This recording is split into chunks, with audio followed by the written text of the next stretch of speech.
의 최강 시사와 함께하고 계십니다. 네, 오늘 나오는 국민의힘 전당대회 1차 컷오프 결과 초미의 관심사인데 여러 변수들이 있습니다.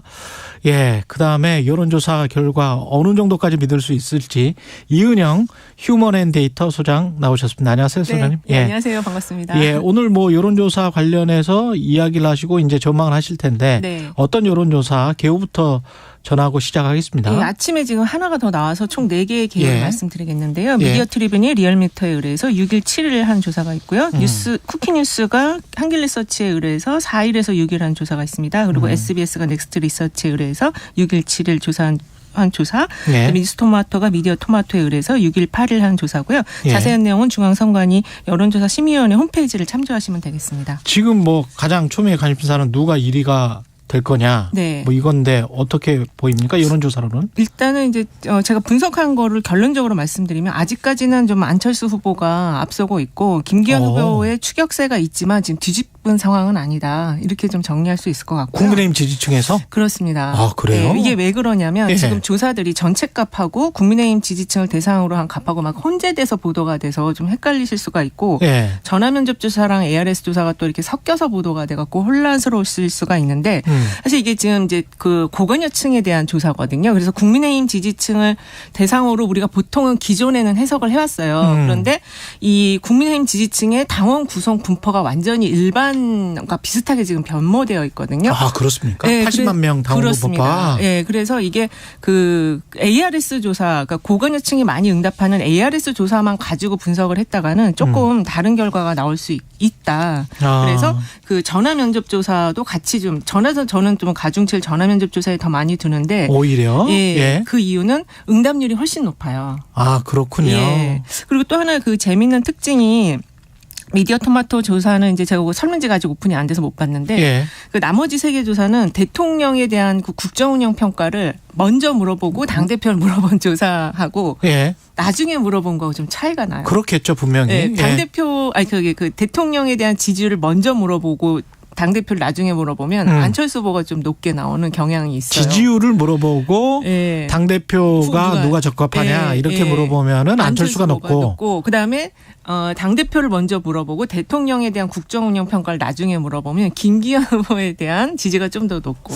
아, 그렇군요. 그 리얼미터가 그 대통령 국정운영 평가를 맨 나중에 물어본 자료거든요. 근데 언뜻 듣기에는 그게 더 공정해 보이기도 하는데요. 근데 지금 그것만 먼저 물어보는 게 맞지 않나요? 지금 상황에서는 일단은 그 가장 중요한 게 당대표에 대한 지지를 알아보고 싶은 거기 때문에 오염이 되는 문항을 다 제거를 하고 이거를 먼저 물어보는 게 저는 맞을 것 같거든요. 아, 그렇죠. 근데 먼저 물어봤다는 게 대통령 국정운영 평가. 아, 그렇죠. 그렇죠. 그래서 당대표를 먼저 물어본 게 안철수가 높게 나온다? 그렇죠. 그러니까 그게 당대표를 먼저 물어본 게 안철수가 높게 나온다? 그게 어떤 의미냐면 지금 대통령의 국정운영 평가 최근에 좀 많이 빠졌어요. 그러니까 지금 이 당무에 개입한다는 여론도 상당히 지금 높게 나오고 있거든요. 그러니까 대통령의 지금 이 어떤 여러 가지 대통령실의 그 메시지나 행동 이런 거에 대해서 불만이 국민의힘 지지층 안에서도 있다라는 얘기인 거죠. 그렇죠. 그리고 당대표 뽑을 때 경선할 때 대통령 이런 거 생각 안 하고 그냥 사람을 보고 그냥 뽑는 거니까 그때는 그렇게 생각하면 아직도 안철수 후보가 앞서고 있는 것 아닌가. 그러니까 그렇죠. 그리고 김기현 후보가 이걸 뒤집은 상황은 아니다. 추이를 봤을 때도.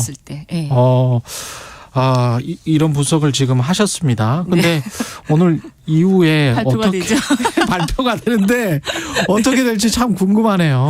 그러니까 저희가 예측을 이제 이 정도 자료가 많이 나오면 좀 대체로 이제 트렌드를 읽어내거든요. 그렇죠. 근데 지금 대통령실의 개입이 좀 너무 그 왜곡이 너무 심하게 개입이 되고 있어서 저희가 예측을 그냥 포기를 했어요. 아, 그래요? 그렇지만 그래도 이 나온 자료, 이제 가장 최근에 나온 자료를 분석해 봤을 때는 아직 김기현 후보가 추월하지는 못한 것 같다. 그러면 일종의 이제 여론조사 업체에서도 생각하기에 국민의힘 당원들 중에서 침묵하는 다수가 있을 수 있다. 근데 지금 현재 전당대회 행태를 약간 좀 못마땅 마땅해 하는 그렇죠. 그렇지만 말을 하지 않고 있는 그렇죠. 그냥 투표하겠다 뭐 그렇죠. 이렇게 생각하는 사람들이 있을 수가 있다. 예, 상당히 있는 것 같아요. 아 그렇군요. 예.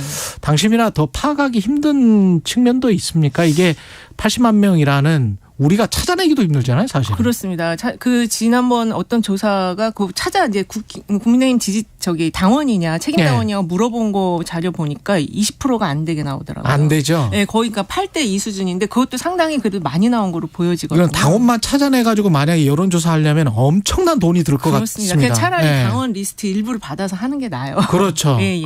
근데 이제 국민의힘에서는 그거는 안 줄 거고. 네네. 절대 안 줄 거고. 그렇습니다. 자체적으로는 분명히 조사를 하겠네. 할 가능성은 있는데 이제 그게 좀 약간 리스크가 지금 너무 예민한 상황이어서 자체적으로 하기에도 조금 부담이 될 거예요. 근데 오늘 모 매체에 나온 뭐 예비경선 여론조사 마감 전에 중간 집계. 네네. 이거는 국민의힘에서 만약에 했다면 국민의힘에서 한 거잖아요.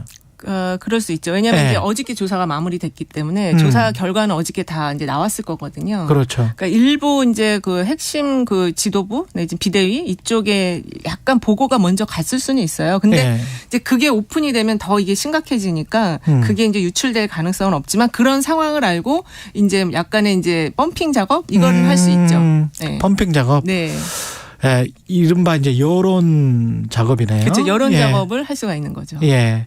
이게 결선 투표 없이 과반 투표로 끝날 가능성은 있습니까? 지금 현재 상황은 제가 볼 땐 다자구도기 때문에 3강 구도기 때문에 좀 그렇게 가기는 힘들 3강? 그러면 3강. 나머지 한 강은 누굽니까? 제가 볼 때는 황교안 그렇군요. 대표가 올라오지 않을까 그렇게 보고 있어요. 그러면 4강은 천하람까지 올라갑니다. 그렇습니다. 천하람 후보까지 올라갈 것 같아요. 일부에서는 윤상현 이야기도 하던데. 그 얘기가 있는데 이 지금 그 윤상현 후보는 사실 이게 이제 지금 그 책임당원 그 숫자를 보니까 제가 들은 게 한 78만 9만 이거였는데 최종이 한 84만 정도 되거든요. 많이 늘었네요. 그러니까 마지막에 들어간 게 한 5, 6만이 되는 것 같아요. 근데 그게 거의 아스팔트 보수 표심이 많이 들어갔거든요.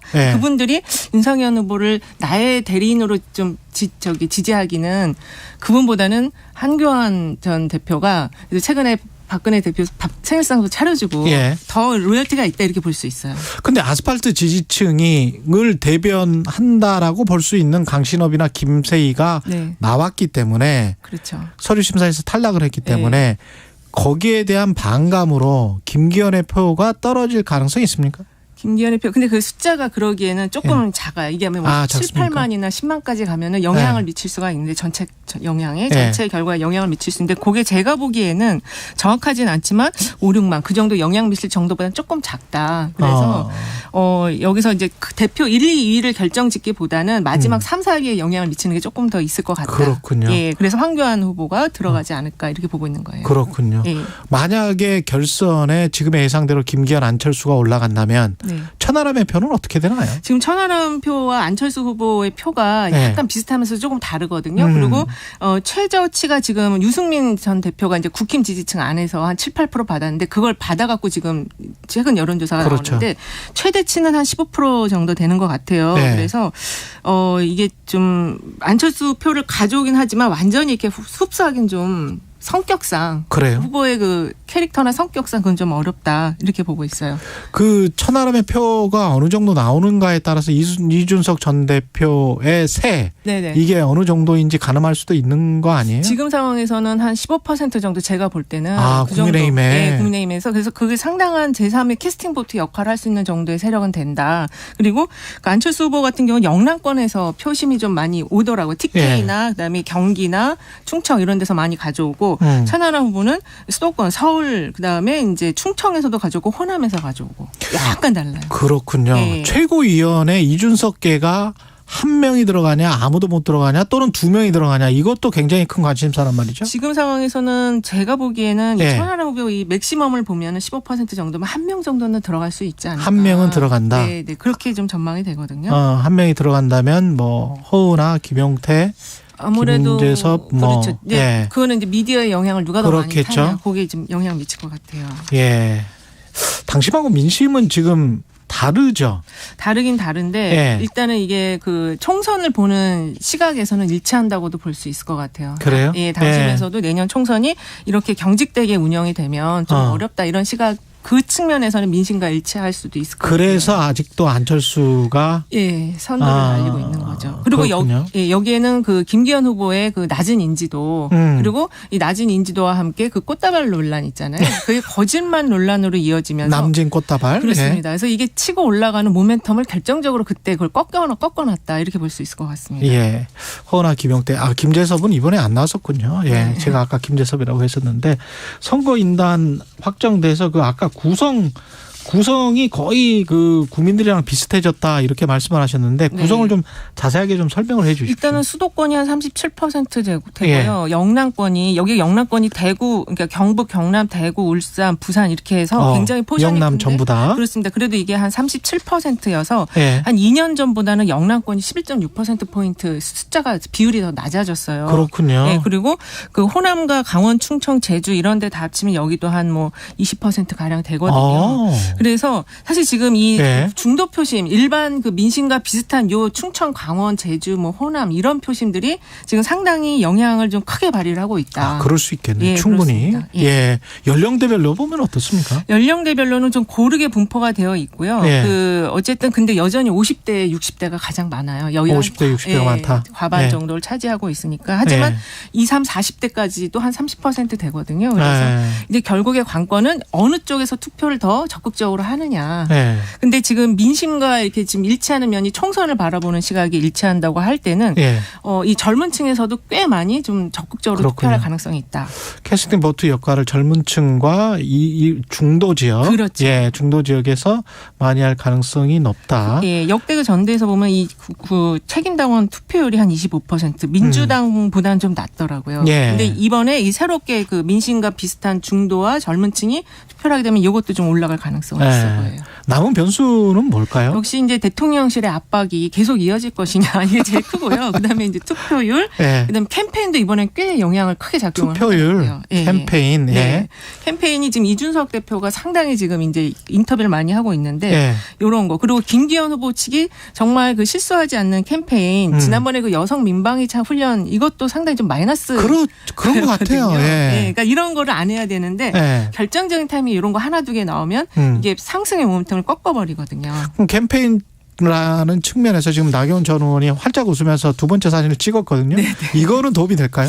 이거는 이미 반영이 됐어요. 반영됐습니까? 그래서 안철수 후보가 계속 앞서는 형태로 나왔기 때문에 이거는 더 이상 영향은 좀 안 줍니다. 이거는 얼굴 굳은 표정으로 사진 찍은 걸로 이미 각인이 됐다. 그렇습니다. 대통령실의 압박이 덜하면 김기현 후보가 오히려 오릅니까? 아니면 어떻게 보십니까? 조금 덜하면 약간 이게 지금 제가 보기엔 프레임이 그 자유와 억압 프레임으로 지금 바뀌었어요. 그러니까. 내가 투표할 후보가 자꾸 사라지니까 그래서 대통령실이 조금 약하게 하면은 조금 긍정적인 효과는 얻을 수 있다. 오히려 지금은 그렇습니다. 대통령실이 강경하게 나가는 것보다 풀어주는 게 훨씬 낫다. 훨씬 낫죠. 국민의힘 당원들이 선택하기에. 왜냐하면 지금 총선을 앞두고 지금 바라보고 있기 때문에. 그게 아마 김기현 후보한테도 긍정적인 영향을 미칠 것이다. 그렇죠. 그리고 지금 대통령실이 그 개입을 하고 있다는 의견도 굉장히 높게 나오더라고요.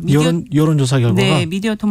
뉴스토마토 미디어토마토 의뢰해서 한 조사를 보면 개입한다가 70.4. 이게 지금 1월 30일, 2월 1일 한 그 전대 개입보다 훨씬 더 높아졌어요. 안철수 후보가 별로 이야기가 없잖아요. 지금 자맹을 하고 있는데 이게 좋은 전략입니다. 좋은 전략이죠. 1위는 말이 없다 이렇게 되는 겁니까? 그게 훨씬 좋은 전략. 이미 지금 판의 흐름은 어느 정도 형성이 되어 있기 때문에 내가 굳이 이거를 대립구도로 가져갈 필요는 없다. 그렇지. 지지층은 지금 표를 찍을 마음의 준비가 거의 다 돼 있거든요. 안철수 후보가 정치가 많이 늘었군요. 많이 이게 늘었어요. 판을 이렇게 쭉 보는 거군요. 그렇습니다. 그래서 예전에 뭐 초딩 뭐 이런 얘기 했는데 이제는 뭐 대학생 수준까지는 이제 판을 읽고 계시다 이렇게 볼 수 있을 것 같습니다. 대학생 수준까지는 정치가 많이 늘었다. 최고위원은 누가 될 것 같습니까? 최고위원 제가 보기에는 이 여성 대결도 상당히 좀 주목을 끌 것 같아요. 그래서 허은하 의원이 좀 선전을 하면서 올라올 수도 있지 않을까. 일반적으로 뭐 정경미, 조수진 이런 분들이 과거에 했었잖아요. 그분들이 또 될 것이다 뭐 이런 이야기도 있던데. 있긴 있지만 어쨌든 이게 이제 언론 미디어에서의 프레임을 잡아주는 게 굉장히 중요한데 조수진 대 지금 허은하로 딱 잡아주고 있잖아요. 그래요? 그렇기 때문에 그 관심도가 이제 올라가죠. 그렇군요. 잠시 후. 허은하 의원도 지금 언더독 캠페인을 하고 있어서.